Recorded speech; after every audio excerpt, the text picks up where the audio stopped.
This week I got to talk with Rob Hart about the second book in his Assassins Anonymous series, the Medusa Protocol, which, if you loved Assassins Anonymous, if you love John Wick, you're going to love this one too. But this is what it's about. When Astrid, known in her assassin days as Azrael, stopped showing up to Assassins Anonymous, the group assumed her past had caught up with her. Only her sponsor, Mark, formerly the deadliest killer in the world, holds out hope that she's okay. Then, during a meeting, the group gets a sign, or rather, a pizza delivery. Is there another psychopath out there who actually loves olives on their pizza, or is Astrid trying to send Mark a message? Meanwhile, Astrid wakes up in the cell of a black site prison on a remote island. A doctor subjects her to mysterious experiments, plumbing the depths of her memory and looking for a vital clue from her past. She'll do anything to escape, except kill anyone. Turns out it's not easy to blow this joint without blowing anything or anyone up. I love this synopsis because it really contains the voice of this series as well. A little bit snarky, a little bit funny, but also very, very action-packed. And it was fun to hear about how he came up with the title, the Medusa Protocol, where that came from, and also how he continues to write action without killing anyone, at least without his main characters killing anyone. So that being said, let's hear from Rob. I am so excited to talk about the Medusa Protocol. This is one of my favorite action series now, and it's always fun seeing them grow. But with writing your second one, was there anything different about writing this than writing the first one, and kind of how did you evolve it into book number 2? Well, the biggest challenge right off the bat was that Assassins Anonymous has one POV character. It's just Mark. And in the second book, it was like, okay, well, now Astrid is going to be the other POV character. And so right off the bat, they're both former assassins. They're both in recovery, but they both have to come to it from different places. They both have their own traumas. They have to have different voices so that they sound different. And so it was a lot of thought into how to find that sort of line of demarcation between them. But I also kind of backed myself into a corner because on the first book, I made this decision where, the book is taking place on 2 time tracks. There's the present day story, and then there's these flashback scenes kind of showing us who Mark is and how he got to where he is. It's one of the world's deadliest killers. And I was like, I'm just going to write it all in first person POV present tense, even the flashbacks, because to me, it felt more visceral and more it had to have a bit of a confessional aspect because it's a book about people who are in a recovery program. Yeah. And so then I'm like, I'm going to have 2 narrators. What do I do? You know what? I'm going to have both of them in first person present, including Astrid's flashback scenes. So there's going to be 3 separate narratives, all in first person present, because I can do what I want. These are my books. And it was one of those things where I really felt like I'm going to send this to my editor and she's going to be like, what have you done? Why did you do this to me? And I was very pleasantly surprised. She thought it worked. There's been a couple of reviews already, on Goodreads and stuff. I know you're not supposed to read Goodreads reviews, but I read my Goodreads reviews. If you can handle it, I think you can do it. Yeah. And a couple of people have pointed out specifically that they were surprised that worked. And I'm like, thank God, because, it would have been a lot of rewriting if it didn't. But also the idea of doing one character in first and one character in third seems insane to me. Even though I did that on The Warehouse, but that was sort of a different narrative structure. So, but it was a whole series of challenges in terms of, both storytelling, but, from a mechanical standpoint. And I was pretty happy with how it came out. Yeah.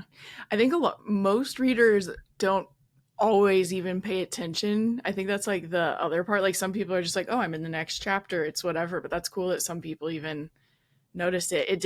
It wasn't one where I was like, oh my gosh, this is what's happening each time. But I do feel kind of what you're saying too, also with it being action as well. It's you kind of feel more you're in it if it's first person present as well. Yeah, exactly. And that's kind of what I was going for. Yeah. So Astrid is kind of it's still kind of split. Like she is still like she's the focus of it a little bit, but we're still with Mark a lot too. But I love getting flashbacks in general. I think it's a fun way to get to know people. So how did you choose like which memories you were going to explore with her and like what to include with her character? For it was, with Assassins and with Medusa Protocol, it's always like, which are the most formative moments for Mm. these characters? Like, we see in Assassins Anonymous, we see Mark on his very first hit, like the first time that he's killing, because he was a Navy SEAL. And Mhm. we meet him, the first person that he's killing outside of like the field of battle, Mhm. and that he's just sent to kill, and that's a formative moment for him. For Astrid, we see, and I don't want to give too much away, but Yeah. like the first person that she kills, she actually kills when she's much younger, and it's for sort of like it's kind of self defense, but it's kind of not self defense. Mhm. It's because she has like a very traumatic past, and so it's fun to kind of play in that space of trying to figure out like what, because each flashback has to move the character forward, even though it's kind of Mhm. not technically moving the main story forward. I've Right. got to move her forward so that you understand who she is and why she got to where she is. So Mhm. it's a lot of like, kind of just contemplating before I even write the book, like what are the waypoints in this person's life that I really need to Mhm. cover. Yeah. I don't know. Well, I don't know if you've seen Ballerina, which is like the new John Wick one, but people compare this to John Wick a lot in the reviews that I was reading, and we went and saw it. Was that really just last week? But same thing. You have like a really young girl. She's even younger, I think, than Astrid was when she killed someone. But it is so jarring when you're like opening up with like a kid essentially that is so used to violence. Yeah. But it was crazy because I just finished reading yours and then I was watching this one. I was like, she's a little bit like Astrid too. But Hmm. I loved it. I thought it was still really cool in keeping with the franchise, but they kind of told her stories similarly. With the title of the Medusa Protocol, and this might be a spoiler, so I can just cut it out. But we do learn eventually like why it was called that. Is that something you want to talk about how you came up with, or do you want to just like hide that since it's later into the book? No, no. I mean, Okay. I think it's so. The premise of the Medusa Protocol, which you talked about in the intro, is like Astrid gets kidnapped and stuck in this black site prison that's on a snake-filled island that's based on a real island Yeah. off the coast of Sao Paulo in Brazil, and they've got this protocol that would like if they ever lost control of the prison, like it would let all the snakes in, and Hmm. just kill everyone there, and it's called the Medusa Protocol. And so Astrid, kind of clocks that it's called the Medusa Protocol. It was named by a man, and kind of talks about how the original Medusa myth, that if you go back into the roots of the myth, Medusa was a rape victim. Like she's not just a monster that appeared out of nowhere, turning people into stone. I forget the particular mythological characters involved because I wrote the Hmm. book like over a year ago. But it's Right. like she was an incredibly beautiful woman who another character in Greek mythology was jealous of, and after she was raped by another character, the other female character like condemned her to being a monster because basically blamed her for, it's like, well, you were too beautiful. So and Medusa mostly just wants to live in peace, and what's his face shows up to make a name for himself to cut her head off. And Yeah. so, it felt like it was important to just kind of talk about the roots of the myth a little bit, especially in the context of the book, which deals with some heavy themes of like sex trafficking. I Yes. think it would have been irresponsible to not, kind of present the other side. Yeah. It's crazy when I was reading it. There's also a book coming out. I can't remember the author's name, but I just got it on NetGalley. It's called I Medusa, and it's like a retelling of that story. And I like got approved for it while I was reading this one, and so I was like doing all the Medusa research. But I also that was just a couple weeks ago, and I can't remember the names of everyone else involved. But her story is it's actually sad, and mostly like you're saying, we kind of just remember like, oh, she's this monstrous woman. Um, but it did fit really well for the snakes as well. And with the snakes, so that maybe my allergies are bad. Um, she's Astrid's being held somewhere where there are snakes, like basically everywhere, and so a common theme throughout like the whole story obviously is that they don't kill anymore, and so there I feel like you had to be really creative with like all kinds of things, including how you would get through snakes and not kill other people. But something that my one of my friends, Hallie Sutton, she talks about how you can like tell when an author is having fun writing a book, and that's what these like feel like, with all the like clever ways you write action without killing, at least from their side. So did you do any like specific research with this one of like fun ways to accomplish that? It's a little bit of research in the sense that I do have to spend some time looking up like how non-lethal weapons work. Mm-hmm. But for the most part, it's really just it's problem solving, Mm. and it's giving yourself guardrails sometimes just forces you to be more creative. And I love these guardrails because it's like Yeah. that's the thing about assassin stories is it's like, oh, like John Wick has a problem, he's going to shoot it in the head, done. Whereas like I've got characters who have to sit down and say, well, a taser would be useful, but a taser can induce cardiac arrest, and if I knew the risk Mm. going into it and I still used it, then that still is in conflict with my Yeah. sobriety. All of these things just make it harder, and I've got to sit down then and figure out like, how do I get these characters out of this situation but Mm-hmm. also keep everyone alive. And Yeah. yeah, it is just the absolute best. I love it Yeah. so much. It's so much fun because Yes. it makes me work harder, Yeah. and I'm always up for a challenge. Yeah. That makes sense. It's making me think. I was talking to a director last year, Damien, why can't I think of his last name, who wrote Oddity. It wrote and directed it, but he was saying the same thing about guardrails, where like the location he was able to film at was just because his friend like owned this like, I don't even know how to describe it. It's like a building that's kind of like three hallways almost.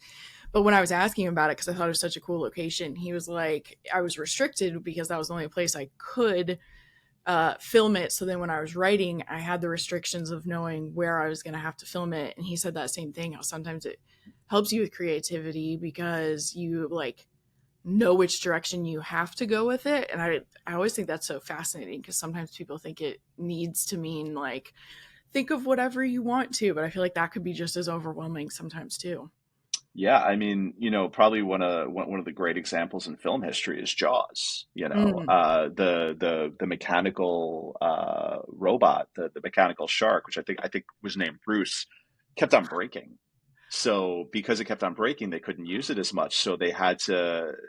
You see the shark a lot less than they had yeah, planned for you to see the shark, but that actually makes it more terrifying, you're right. Yeah. because like, with the monster you can't see is scarier than the monster you see. Hmm. So it's, maybe would Jaws have been less impactful if you saw the shark more? I mean, probably not. It's Spielberg, like the guy knows what Hmm. he's doing. Right. But overall, it was a very, very happy accident. And that Yeah. limitation, I think, created such a greater feeling of fear and dread within the movie. Yeah. Yeah. It really does. The other thing I really love about this series is there's like a combo of we have like we are getting the emotional story. It's not just these hitmen and women killing all the time. And then we also get the action, but there's also like really funny moments too. So there's like a lot that you're balancing. And I know last year we talked about, you shared your how musicals and action movies are like similar, like breaking into song is the same as breaking into fighting. And I was like annoying Tyler while we were watching a movie. I was like, this is like what Rob said, it's like a musical but with fighting. He's like, oh yeah, but there you have all of those elements, even kind of the comedy. So is that something you think about balancing while you're writing, or does it kind of happen naturally? Is it just kind of a tone that you understand now? I mean, I think, the Medusa Protocol is my 10th book, so there's a degree to which I kind of have it down to a shtick. Like I've got my Yeah. process, I've got it because it's my voice. Like that's just who I am. It's like I Mm-hmm. can I feel like I am a deeply emotional jackass. Um, but I think that it's really humor is a really important tool for writers, because Mm-hmm. if you can laugh with a character, then you can like a character. Then you can Mm-hmm. trust a character. Then you're going to care about what happens to the character. If you're Yeah. laughing with them, you feel like a part of it. You feel like Mm-hmm. you're in on the joke. So humor is such an important tool, but also I think it's important for characters like these, because it's like, it's a defense mechanism. Like, they're Mm-hmm. dealing with a lot of very heavy things. They need to be able to laugh. They need to be able to access their own layers of humanity. Mm-hmm. Um, but also, like, dark humor is the way we kind of protect ourselves Mm-hmm. sometimes, by creating like a little bit of a disconnect. Yeah. And so in terms of I like that humor, heart, action balance a Yeah. lot, Mm-hmm. and I'm very lucky, and there's something about these books that have just clicked in my brain in a big way. Like, they're so much fun to write, and they don't feel like that much of a struggle. I feel like they just come out, and I mean, I do think they're garbage when I'm writing them, but that's like any writer's process. I Yeah. need someone else to read it and tell me that I did a good job. Yeah. I need my pat on the head and to be told I'm a good boy. But Yes. um, but yeah, no, it's they're just fun. They're fun. Yeah. They feel like a full realization of my voice, which I really That's enjoy. cool. Yeah, that's awesome. So the other thing going on for Astrid is the people holding her captive are like mining her memories, like we kind of talked about. And I always think I just think memory in general is always intriguing in books, like whether it's thrillers or not. And it doesn't get into like necessarily like technical details, but was there anything you kind of like researched or thought about with her captors trying to like pull memories out of her? I mean, the one thing that I really did is I kind of realized, like, pretty quickly on, that that was my framing device of like Mm-hmm. why we were getting those flashbacks. Yeah. And you know uh, they're mining her. They're trying to find a very specific piece of information, but it's an imperfect process. Yeah. And that's the thing that's kind of funny. It's like, you see movies, and like, someone will use like it's like, oh, go get the truth serum, and truth serum isn't a thing. Like, that's not Right. real. But I was fascinated by this idea of like, what if someone was trying to develop that kind of process, and actually make Yeah. it real? Because information is worth its weight in gold. It's probably more valuable than gold. Hmm. So, being able to create this process where you can actually extract memories from people would probably be pretty cool. I'm making it sound like kind of like a sci-fi concept. It's really not like a That's sci-fi what I'm saying. It's concept. not it's not like a heavy like focus of it for sure. Yeah, But yeah. if you're an author, chances are high that you just want to spend your time writing and maybe reading, not thinking about social media, what to create and what to post. And the good news is I have a solution for you. With just 3 hours of in person filming, you can receive 90 days or 3 months worth of social media content. The content is a mixture of videos, photos, edited reels, and when you receive the content, you also receive a PDF that's a content calendar that links to all of the content, tells you exactly when to post it, and gives you an option for captions. And if you've ever felt like you're tired of just talking about your book all the time, we will help you come up with ideas that are general content for your page that's not just all about your books. If you are tired of thinking about your social media presence and just want to get back to writing, check out the link in the description. It is fascinating to think of, and she kind of like wakes up and is like, whoa, why was I just thinking about that? But it's cool how we still got to it is cool as a framing device, to your point. Like, it helped be the structure, and it's like why she's being held captive, but we also get to know her more as well. And I was seeing that, I can't remember if it was on Goodreads or NetGalley, but like somewhere it talks about how like it can be a standalone as well as part of a series. So did you have to like, was there anything you thought of specifically with that, like keeping it standalone, or just like, I think the other thing is since it's focusing on another character, that might be kind of why it works that way too. Yeah, that's sort of like that's the decision that the publishing gods make, which Yeah. is sometimes frustrating. Where it's like, every entry in a series, because look, someone might go in a bookstore and say like, "Oh, that looks like a cool book," and pick it up and Yeah. read it. They have to be able to read it in a vacuum and understand everything that's going on without needing all that backstory. Right. Where there are going to be people who liked Assassins who pick up the sequel, so they're going to then get that little bit of extra added depth, Yeah. Hmm. which is fun. But I have to like please both audiences, which, Right. it just means finding the right balance between like, putting in enough backstory that people can understand what happened without making them Hmm. feel like they missed out on something. The one thing that was interesting is I had this conversation with my editor. In so this is based on the Assassins Anonymous is based on Hmm. Alcoholics Anonymous. So it's a 12-step recovery program, and at the start of every meeting they read the steps. Hmm. And so they do it in the first book, and then they do it in the second book. And Daphne, my editor, was like, "Oh, we could take these out. You put them in the first book." I'm like, "No, no, Hmm. no, no, no, no. Yeah. You told me it had to work as a standalone. So if someone Yes. picks this up, the steps are a framing device. Like you need Yeah. to read those steps to understand the journey." So I'm like, "I'm sorry, but we're going to have to spend a page in each one of these books listing the steps again. Right. It's the way it's got to be." Yeah. I'm just remembering as I was reading it, I remember I was like turned to Tyler and I was like, okay, this is so cool. What I thought was cool that you did, don't think this is a spoiler, it's in the first chapter, but how you have Mark like setting out the chairs for everyone. And so then as he like sets it down, you're able to kind of give the backstory so we remember who is who. And I was like, that is such a clever way to like get us caught back up. Because the other thing for me, first of all, how do books not have previously on yet? Like we've had this in TV for years, but you never get like a previously on at the beginning. So it's like, even though I read the book, I read it, or the first book, I read it a year ago.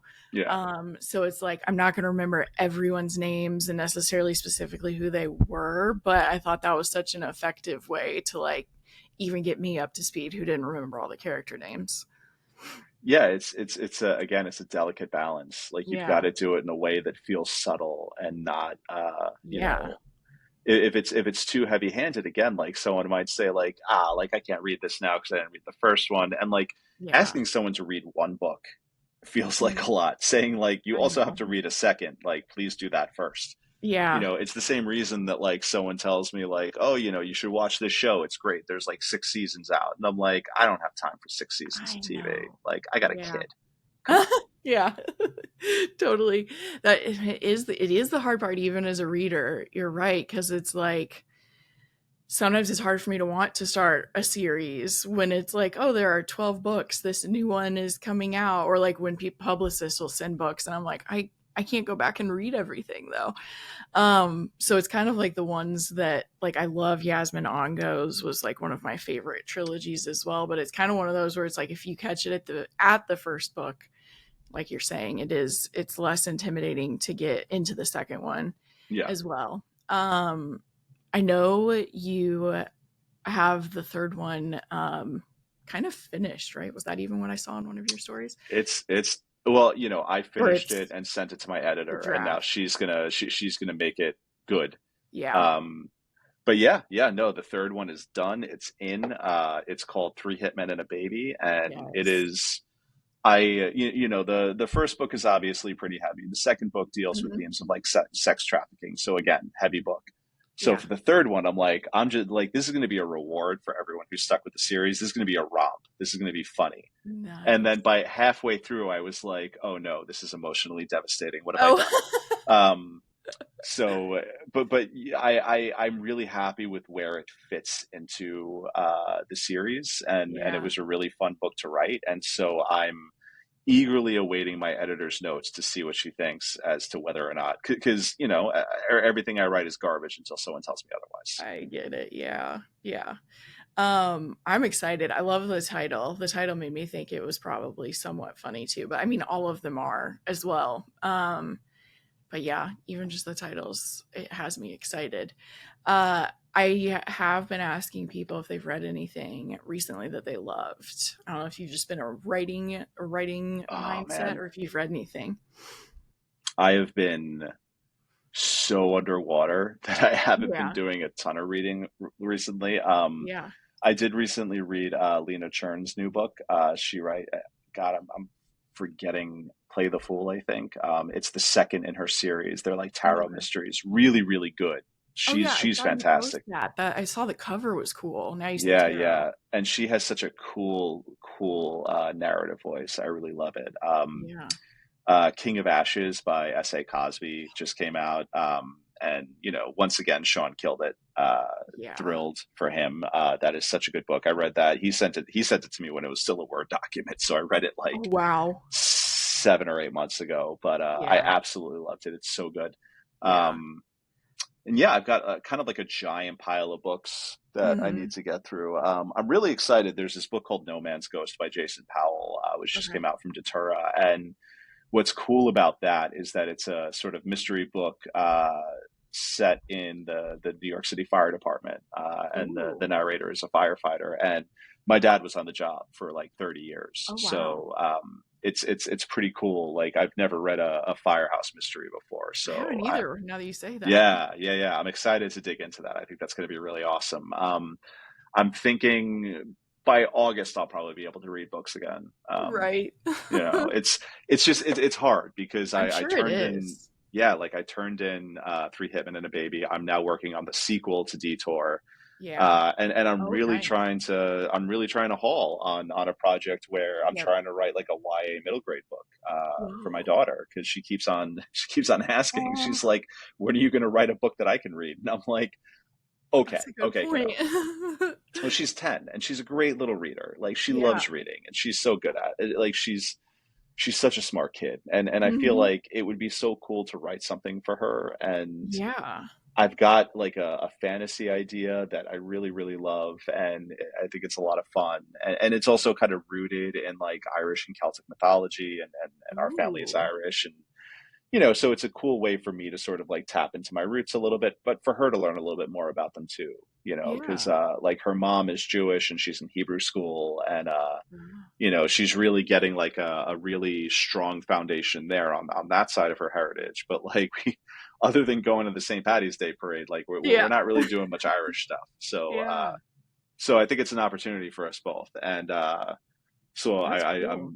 I am reading for that, like a lot of like Celtic myth stuff, and Yeah. mythology, trying to learn a little bit more there. But yeah, one day I'll be able to read books for pleasure again. I wanted to interrupt this episode really quickly. I have a goal of monetizing Bookwild, but I would love to do it without having to have ads in the podcast. And one way that I can do that is through my Patreon community. For those who don't know, Patreon is a community platform that allows creators to share what they're creating behind a paywall. And so that means exclusive content or early releases. The Bookwild Patreon has 2 tiers. The first tier is the bookish tier, and at that tier you get all of the episodes out a day early, and you get access to our private community chat where we can talk about anything book related or TV shows or movies. The second tier is the Bookwild tier, and it includes everything from the first tier but also Bookwild's backlist book club. So this year I've been wanting to also still read more backlist, even though I read plenty of arcs, and Bookwild's Backlist Book Club felt like the perfect way to do that. We meet on Sundays. We are international right now, so Sundays are the best way to do it. And we meet on Zoom and we all pick a book and we talk about it, and then we talk about everything else we read during the month, and then we pick another book for the next month. So it's been so much fun so far, and we'd love to have you join the book club. So if you'd like to support the Bookwild podcast, you can go to the Patreon link in the show notes and you can sign up for whichever tier interests you. And if you're looking for a free way to support the show, if you can like and review it on whichever platform you listen to, that helps so much. Yeah, I'm excited. I didn't get approved for S.A. Cosby's, the King of Ashes one. That's Um, ridiculous. I'm going to call Marlena Bittner. She's the head of publicity at Flatiron. I'm going to I be was like, surprised. It doesn't happen very Marlena, often anymore. yeah. But what I was going to say, at least, is I think it's what I'm going to read next. I'm actually reading I'm reading one called Her Many Faces right now. I Okay. can't, Nikki Cloak, I think is her name, Yeah. which is really cool. It's like this woman is accused of murder at like a members only club. There are a bunch of like rich men who get poisoned. Ooh. I think it's 4 men. The whole story is told from 5 perspectives: her father, her brother, a childhood friend, the journalist writing about her, and her lawyer. So you're all getting Interesting. everyone else's perspectives. I am hooked. Like I Oh my you would think God. I would have it done by now by how hooked I am, but it's just been a busy week. Yeah. So, but I think when I the chapters are really short, so anyone who really loves short chapters, it's crazy the way they're like reveal the author's just revealing all this stuff and we have no clue what we think about this woman because everyone's perspective is so different. Um, so that one's been really fun, but I think I'm going to try to read King of Ashes next is what I was thinking about. So when you said that, I was like, oh yeah, that might be my next read too. It's got to be good. I mean, everything he does is amazing. It was a couple of weeks ago. We were doing a Noir at the Bar reading together, Oh and yeah. we were just kind of like sitting aside, and we were catching up and bullshitting. And he's like, Hmm.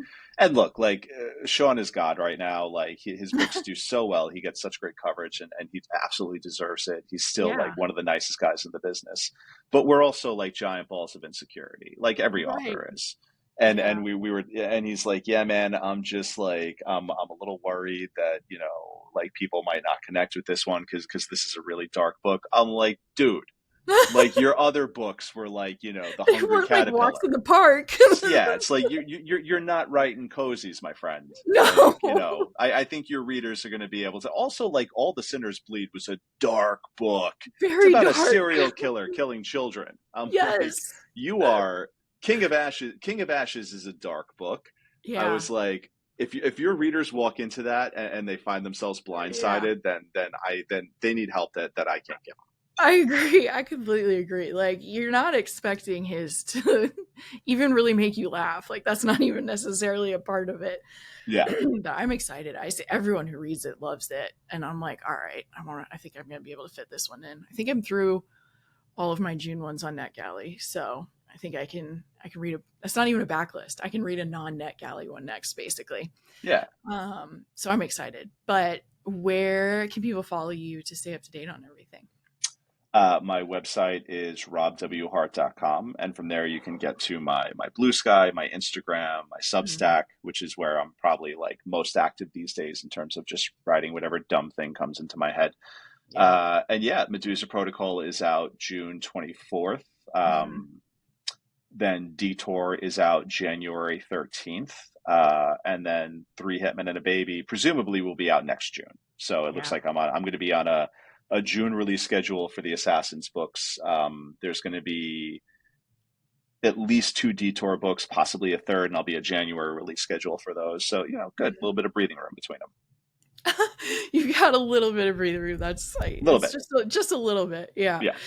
Well, I will put those links in the show notes for everyone. And I will see you. We're recording on June 12th. I will see you in about a week at Thriller Fest. So you are coming. I am coming. Awesome. Awesome. So Yeah. where are you from? I'm from Indiana, Indiana. Okay. unfortunately. Oh, come But on. New Is York is is closer Indiana than that bad? LA. What? Is Indiana that bad?